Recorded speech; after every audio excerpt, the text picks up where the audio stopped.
ਕਿਸਾਨ ਜਥੇਬੰਦੀਆਂ ਸਾਰੀਆਂ ਦੀਆਂ ਸਾਰੀਆਂ ਕਿਸੇ ਨੇ ਕੋਈ ਮੰਗ ਨਹੀਂ ਕੀਤੀ ਜਿਹੜੇ ਐਕਟ ਪਾਸ ਹੋਏ ਜੀ ਤੇ ਕਿਸਾਨ ਜਥੇਬੰਦੀਆਂ ਬਹੁਤ ਸਾਰੀਆਂ ਦੂਜੀਆਂ ਮੰਗਾਂ ਕਰਦੇ ਜਿਹੜੀਆਂ ਪੂਰੀਆਂ ਨਹੀਂ ਹੋਈਆਂ ਜੀ ਤੇ ਕਿਸਾਨ ਜਥੇਬੰਦੀਆਂ ਨੂੰ ਕੰਸਲਟ ਵੀ ਨਹੀਂ ਕੀਤਾ ਗਿਆ, ਸੈਂਟਰ ਨੇ ਪੁੱਛਿਆ ਵੀ ਨਹੀਂ, ਜੀ ਸੈਂਟਰ ਨੇ ਉਸ ਤਰ੍ਹਾਂ ਸਾਰੇ ਸੂਬਿਆਂ ਨੂੰ ਵੀ ਨਹੀਂ ਪੁੱਛਿਆ। ਜੀ ਤੇ ਚੰਗੀ ਗੱਲ ਹੈ ਕਿ ਭਾਰਤੀ ਜਨਤਾ ਪਾਰਟੀ ਨੂੰ ਛੱਡ ਕੇ ਬਾਕੀ ਸਾਰੀਆਂ ਪਾਰਟੀਆਂ ਇਸ ਅਮੈਂਡਮੈਂਟ ਲਈ ਜਾਂ ਇਹਨਾਂ ਕਾਨੂੰਨਾਂ ਦੇ ਖਿਲਾਫ ਵਿਧਾਨ ਸਭਾ ਦੇ ਵਿੱਚ ਇਕੱਠੀਆਂ ਹੋਈਆਂ ਜੀ ਤੇ ਵਿਧਾਨ ਸਭਾ ਦੇ ਵਿੱਚ ਜਿਹੜਾ ਪਹਿਲੇ 3 ਕਾਨੂੰਨ ਪਾਸ ਕੀਤੇ ਗਏ 5 ਜੂਨ 2020 ਨੂੰ ਜੀ ਸੈਂਟਰ ਵੱਲੋਂ ਉਹ ਆਲਮੋਸਟ ਰੱਦ ਕਰ ਦਿੱਤੇ ਗਏ ਜੀ। ਕਿ 4 ਜੂਨ ਵਾਲੀ ਸਿਚੁਏਸ਼ਨ ਬਹਾਲ ਕਰ ਦਿੱਤੀ ਗਈ। ਜੀ farmers produce trade and commerce ਹੈ ਜੀ ਉਹਦੇ ਅੰਦਰ ਵੀ ਇਹ ਉਹ ਜਿਹੜਾ ਪਹਿਲਾ ਕੰਟਰੈਕਟ ਵੀ ਹੈ, ਕੰਟਰੈਕਟ ਵੀ MSP ਤੋਂ ਥੱਲੇ ਨਹੀਂ ਹੋ ਸਕਦਾ ਜੀ। ਤੇ ਤੁਸੀਂ ਕੰਪੈਲ ਨਹੀਂ ਕਰ ਸਕਦੇ ਕਿਸੇ ਫਾਰਮਰ ਨੂੰ, ਉਹ ਤੋਂ ਵੱਧ ਕਰ ਸਕਦੇ ਹੋ ਜਾਂ ਉਹ ਹੋ ਸਕਦਾ। ਜਿਹੜੀ ਸਰਕਾਰ ਦੀ ਸੋਰਸ ਆਫ ਇਨਕਮ ਸੀਗੀ ਉਹ ਵੀ ਉਵੇਂ ਹੀ ਰਹੇਗੀ, ਉਹਦੇ 'ਚ ਡਿਵੈਲਪਮੈਂਟ ਟੈਕਸ ਵੀ ਹੈਗਾ, ਉਹਦੇ 'ਚ ਜਿਹੜੀ ਮਾਰਕੀਟ ਫੀਸ ਵੀ ਹੈਗੀ ਆ, ਉਹਦੇ 'ਚ ਕਮਿਸ਼ਨ ਦਾ ਜਿਹੜਾ ਆੜਤੀ ਹੈਗੇ ਉਹਨਾਂ ਦਾ ਕਮਿਸ਼ਨ ਵੀ ਹੈਗਾ। ਪਹਿਲਾਂ ਵੀ ਕਹਿੰਦੇ ਰਿਹਾ ਕਿ MSP ਤਾਂ ਅਸ਼ੋਰਡ ਹੈ ਜੀ ਉਹ ਬਿਆਨਬਾਜ਼ੀ ਹੁੰਦੀ ਰਹੀ ਹੈ, ਪਰ ਕੇਂਦਰ ਨੇ ਆਪਣੇ ਬਿੱਲਾਂ ਦੇ ਵਿੱਚ MSP ਬਾਰੇ ਕੋਈ ਜ਼ਿਕਰ ਨਹੀਂ ਹੈ। ਜੀ ਤਿੰਨੇ ਬਿੱਲਾਂ ਦੇ ਵਿੱਚ ਖੇਤੀ ਕਾਨੂੰਨ ਜਿਹੜੇ ਕੇਂਦਰ ਵੱਲੋਂ ਲਿਆਂਦੇ ਗਏ ਨੇ ਉਹਨਾਂ ਨੂੰ ਕਿੰਨਾ ਕੁ ਖੁੰਡਾ ਕਰਨਗੇ ਇਹ ਸੂਬੇ ਦੇ ਜੋ ਬਿੱਲ ਪਾਸ ਹੋਏ?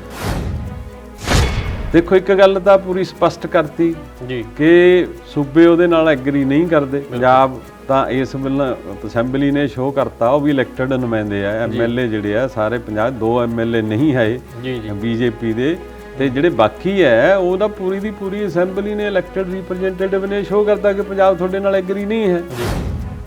ਕਿਸਾਨ ਜਥੇਬੰਦੀਆਂ ਇਹੀ ਕਹਿੰਦੀਆਂ ਨੇ ਨਾ ਕਿ ਤੁਸੀਂ ਪਾਰਲੀਮੈਂਟ ਦੇ ਵਿੱਚ MSP ਜਿਹੜੀ ਪ੍ਰਾਈਮ ਮਿਨਿਸਟਰ ਬਿਆਨ ਦਿੰਦਾ, ਜੀ ਜਿਹੜਾ ਐਗਰੀਕਲਚਰ ਮਿਨਿਸਟਰ ਬਿਆਨ ਦਿੰਦਾ, ਜਿਹੜੇ ਹੋਰ ਮਿਨਿਸਟਰ ਬਿਆਨ ਦਿੰਦੇ ਆ ਕਿ MSP ਰਹੂਗੀ, ਪ੍ਰੋਕਿਉਰਮੈਂਟ ਰਹੂਗੀ। ਫਿਰ ਹੁਣ ਪੰਜਾਬ ਅਸੈਂਬਲੀ ਨੇ 2 ਗੱਲਾਂ ਕਰਤੀਆਂ ਕਿ MSP ਰਹੂਗੀ ਬਈ, ਸਗੋਂ ਉਹਦੇ ਤੋਂ ਇੱਕ ਕਦਮ ਅੱਗੇ ਚਲੇ ਗਏ ਕਿਸਾਨਾਂ ਦੇ ਇੰਟਰਸਟ 'ਚ ਕਿ ਜੇ MSP ਤੋਂ ਥੱਲੇ ਤੁਸੀਂ ਖਰੀਦੋਗੇ ਫਿਰ ਉਹਨੂੰ ਸਜ਼ਾ ਹੋਊਗੀ। ਅਕਾਲੀ ਦਲ ਕਹਿ ਰਿਹਾ ਕਿ ਇਹ ਕੈਪਟਨ ਸਰਕਾਰ ਦਾ ਯਾਨੀ ਕਿ ਸੂਬਾ ਸਰਕਾਰ ਦਾ ਤੇ ਕੇਂਦਰ ਸਰਕਾਰ ਦਾ ਜਿਹੜਾ ਮੈਚ ਆ ਫਿਕਸ ਹੋਇਆ ਵਾ, ਇਹ ਫਿਕਸ ਮੈਚ ਖੇਡ ਰਹੀ ਆ। ਜੇ ਉਹ ਫਿਕਸ ਖੇਡ ਰਿਹਾ ਫਿਰ ਤੁਸੀਂ ਫੀਲਡ ਚਲੇ ਜਾਓ, ਫਿਰ ਤੁਸੀਂ ਮਤਲਬ ਜਿਹੜਾ ਉਸ ਲੈਵਲ ਦਾ ਐਕਸ਼ਨ ਤੁਸੀਂ ਲੀਕ ਲਓ। ਬਿਲਕੁਲ ਹੈ ਨਾ, ਉਹ ਹੁਣ ਮਤਲਬ ਕੱਲ ਫਿਰ ਤੁਸੀਂ ਉਹਨਾਂ ਦਾ ਸਾਥ ਵੀ ਦਿੱਤਾ ਜੇ ਫਿਕਸ ਮੈਚ ਸੀਗਾ।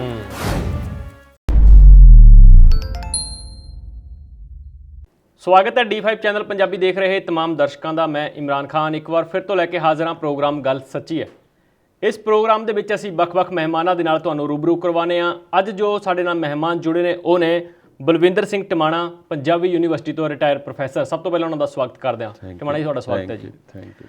ਟਿਮਾਣਾ ਜੀ, ਗੱਲ ਕਿਸਾਨਾਂ ਦੀ ਚੱਲ ਰਹੀ ਹੈ, ਮੁੱਦਾ ਭਖਿਆ ਹੋਇਆ ਮੁੱਦਾ ਕਿਸਾਨਾਂ ਦਾ ਚੱਲ ਰਿਹਾ। ਲਗਾਤਾਰ ਕਿਸਾਨ ਸੰਘਰਸ਼ ਦੇ ਰਾਹ ਤੇ ਚੱਲੇ ਹੋਏ ਨੇ, ਪਟੜੀਆਂ ਤੇ ਬੈਠੇ ਨੇ, ਟ੍ਰੇਨਾਂ ਦੀਆਂ ਸੜਕਾਂ ਤੇ ਬੈਠੇ ਨੇ। ਪਰ ਹੁਣ ਕੇਂਦਰ ਦੇ ਉਹਨਾਂ ਕਾਲੇ ਕਾਨੂੰਨਾਂ ਨੂੰ ਲੈ ਕੇ ਪੰਜਾਬ ਸਰਕਾਰ ਨੇ ਇਜਲਾਸ ਬੁਲਾਇਆ, 2 ਦਿਨ ਦਾ ਵਿਧਾਨ ਸਭਾ ਦਾ ਸੈਸ਼ਨ ਬੁਲਾਇਆ। ਸੈਸ਼ਨ ਦੌਰਾਨ ਵੱਡੇ ਖੁਲਾਸੇ ਹੋਏ, ਵੱਡੇ ਬਿਆਨ ਆਏ, ਕੈਪਟਨ ਅਮਰਿੰਦਰ ਸਿੰਘ ਨੇ ਵੱਡੇ ਵਾਅਦੇ ਕਰਤੇ। ਕੀ ਲੱਗਦਾ ਕਿਸਾਨਾਂ ਦਾ ਦਰਦ ਘਟੂਗਾ? ਦੇਖੋ, ਪਹਿਲੀ ਗੱਲ ਤਾਂ ਇਹ ਹੈ ਕਿ ਕਿਸਾਨ ਬਹੁਤ ਦੇਰ ਦੇ ਸੰਘਰਸ਼ ਕਰ ਰਿਹਾ ਤੇ ਬਹੁਤ ਦੇਰ ਬਾਅਦ ਇਸ ਤਰ੍ਹਾਂ ਦਾ ਹੋਇਆ ਕਿ ਆਲਮੋਸਟ ਸਾਰੀਆਂ ਜਥੇਬੰਦੀਆਂ ਇੱਕ ਪਲੇਟਫਾਰਮ ਤੇ ਇਕੱਠੀਆਂ ਹੋ ਗਈਆਂ ਜੀ। ਤੇ ਕਿਸਾਨਾਂ ਦੇ ਨਾਲ ਇਕੱਲੇ ਕਿਸਾਨ ਨਹੀਂ ਰਹੇ, ਉਹਨਾਂ ਨਾਲ ਮੁਲਾਜ਼ਮ ਵੀ ਆਏ, ਉਹਨਾਂ ਨਾਲ ਖੇਤ ਮਜ਼ਦੂਰ ਵੀ ਆਏ ਜੀ, ਹੈ ਨਾ, ਇੱਥੋਂ ਤੱਕ ਕਿ ਗਾਇਕ ਵੀ ਜਿਹੜੇ ਆ ਉਹਦੇ ਵਿੱਚ ਸ਼ਾਮਿਲ ਹੋਏ ਜੀ। ਤੇ ਉਹਦੇ ਕਰਕੇ ਹੀ ਬਹੁਤ ਕੁਝ ਪੋਲੀਟੀਕਲੀ ਵਾਪਰਿਆ ਤੇ ਸੈਂਟਰ 'ਚ ਸ਼੍ਰੋਮਣੀ ਅਕਾਲੀ ਦਲ ਦੇ ਮਿਨਿਸਟਰ ਨੂੰ ਰਿਜ਼ਾਈਨ ਕਰਨਾ ਪੈ ਗਿਆ। ਬਿਲਕੁਲ। ਫਿਰ ਉਹਨਾਂ ਨੂੰ ਆਪਣੀ ਸਾਰੀ ਸਿਚੁਏਸ਼ਨ ਬਦਲ ਕੇ ਯੂ ਟਰਨ ਲੈਣੀ ਪੈ ਗਈ। ਜੀ।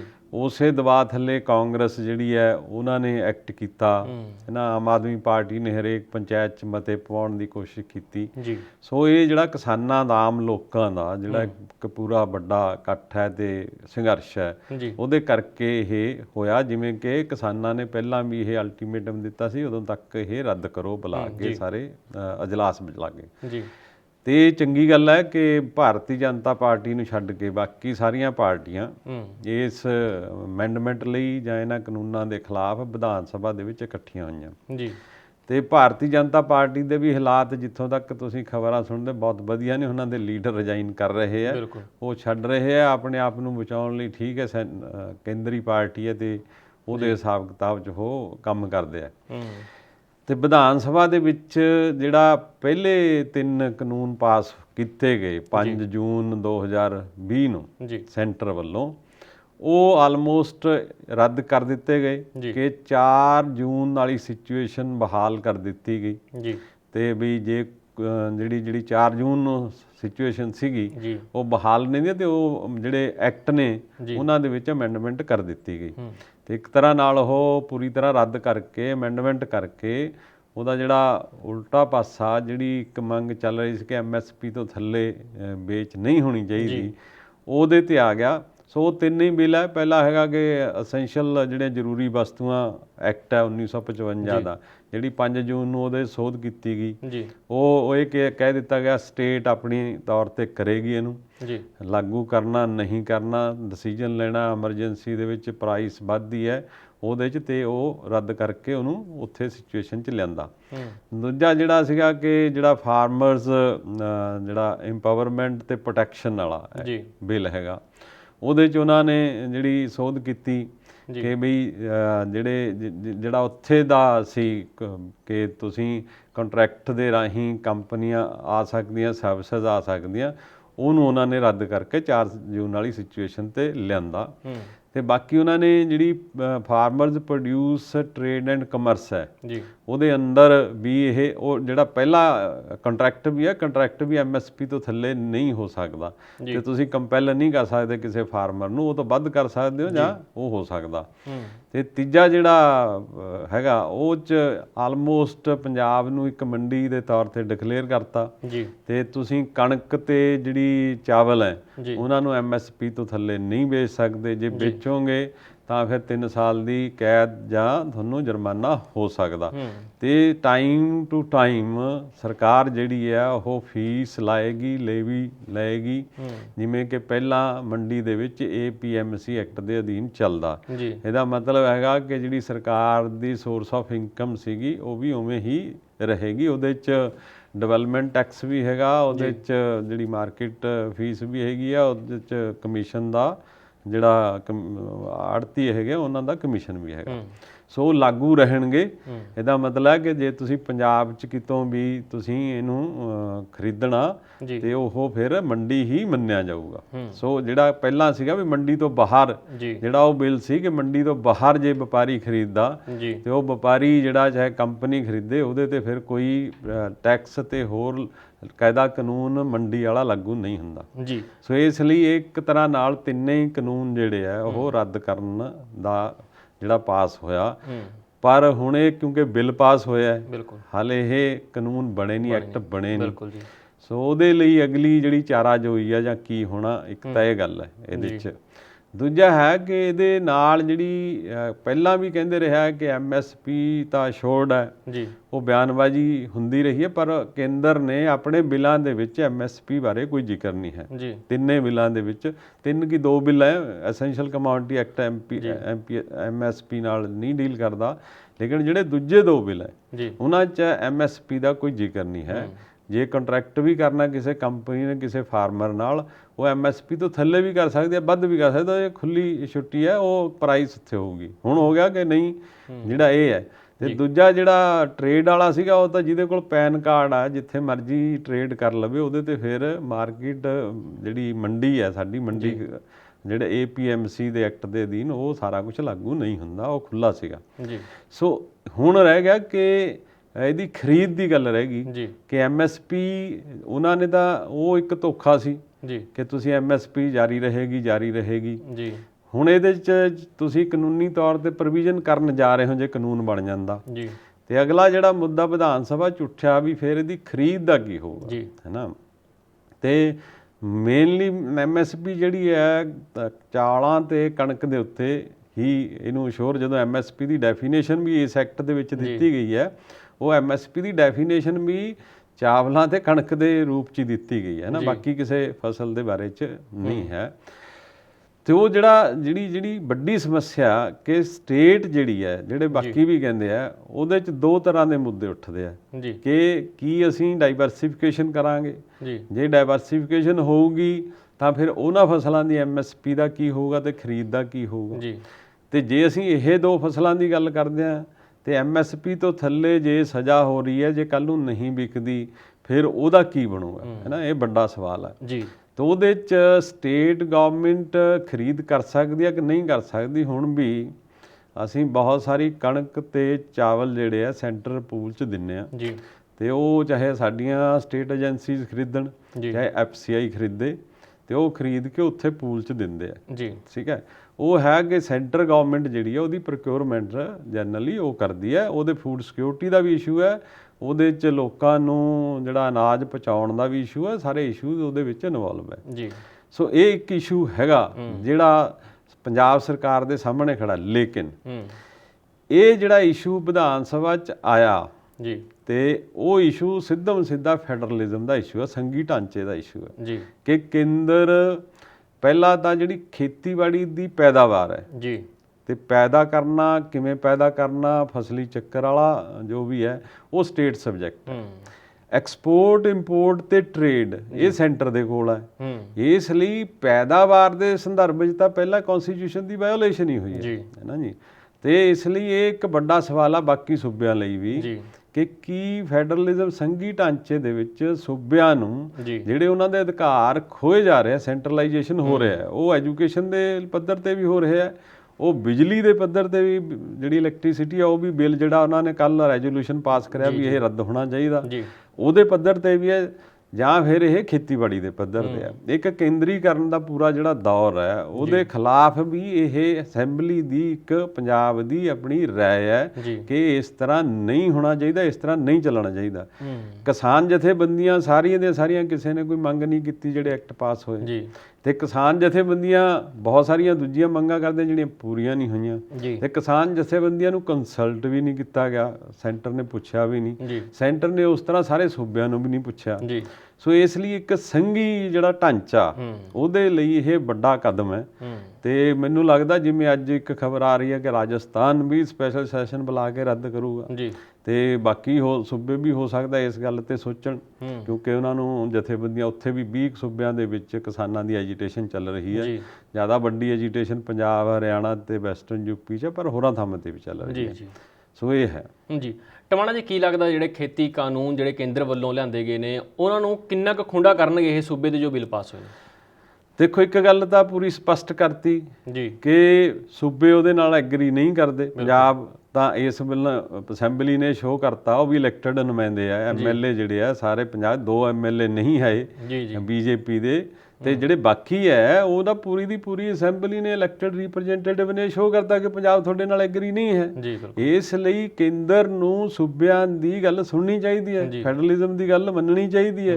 ਤੇ ਦੂਜਾ ਹੈ ਨਾ ਕਿ ਹੁਣ ਇਹਦੇ 'ਚ ਜਿਹੜੀ ਅਗਲੀ ਹੈ ਉਹਦੇ ਬਾਰੇ 'ਚ ਵੀ ਸੋਚਣਾ ਚਾਹੀਦਾ ਕਿ ਪੰਜਾਬ ਕੋਲ ਇੰਨੇ ਪੈਸੇ ਨਹੀਂ ਹੈ ਕਿ ਉਹ ਖਰੀਦ ਕਰੂ।